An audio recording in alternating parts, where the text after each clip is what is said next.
officer, so beyond his achievement in business and public service, he is also known for his involvement in various initiatives that contribute to development and empowerment of Filipinos. Let us all welcome Brigadier General Mikey Lagman Romero. Magandang hapon po sa inyo lahat. Good afternoon. And good afternoon, Chair, our favorite chairman, George Garcia. It's both an honor and privilege to be sitting beside two of the brightest people in the Philippines. Of course, Engineer Grace and our chairman, probably the most brilliant of all brilliant legal minds in the Philippines. I would like to also acknowledge the presence of our we formed an association of reservists and reservist administrators. Nandito po ang dalawang board of trustees natin. Ang presidente namin si Vladimir Mata and si Colonel Yai Lacson Piso. Si Commodore Captain Edwin Galvez. During the day, we are work like you. We are also we have a day job, but in the evening or maybe weekdays, weekends, we are weekend warriors. We go all over the Philippines to para makatulong sa ating mga kababayan. And silang kasama ko. Si Vlad is sa Senate po siya nagtatrabaho as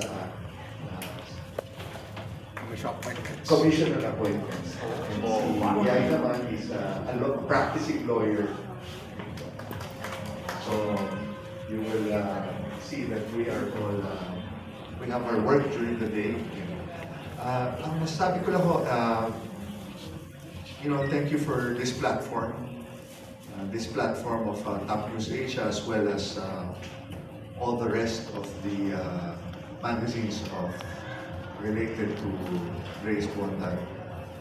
Talagang features, sabi ko nga sa kanina interview, features a lot of stories, a lot of learnings.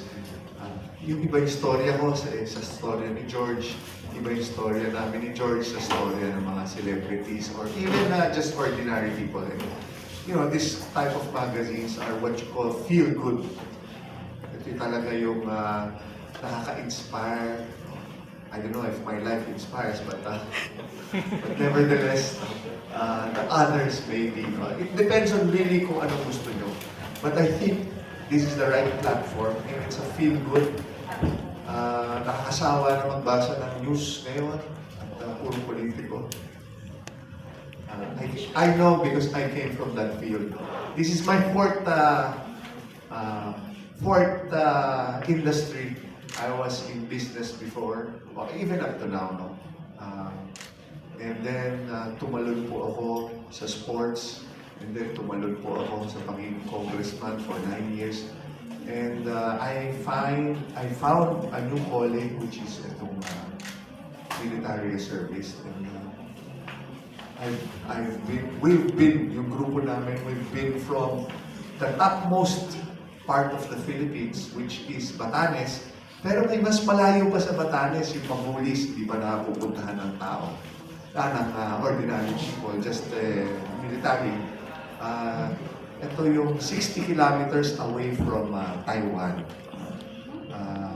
So this is Mamulis Island. Nandun po yung flag natin, Philippine flag na nilagay ng Marines to sustain that itong kauna-unahan nating island. And then, on the same week, nagpunta kami sa dulo ng Pilipinas, dito naman sa Tawi-Tawi. May dulo dito called Turtle Island o yung Taganak.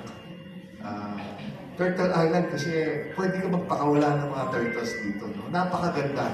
Ito yung kasama ko, si Attorney Ay at saka si Colonel Vlad, nag-swimming pa doon. It is now 12 kilometers away from Sabah, Malaysia. So, kung makikita nyo, napakaganda ng Pilipinas. No? Because we've gone through almost, wala na kong tiniligtas. No?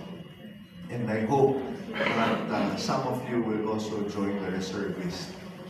Yun lang naman ang sabi. So, anyway, I want to again give thanks for this opportunity to talk again with you guys and to talk about anything under the sun na kaya namin sagutin. No? But I'm sure si Chairman George has mas marami at juicy sagot sa akin. But again, good afternoon to everybody. Magandang hapon po.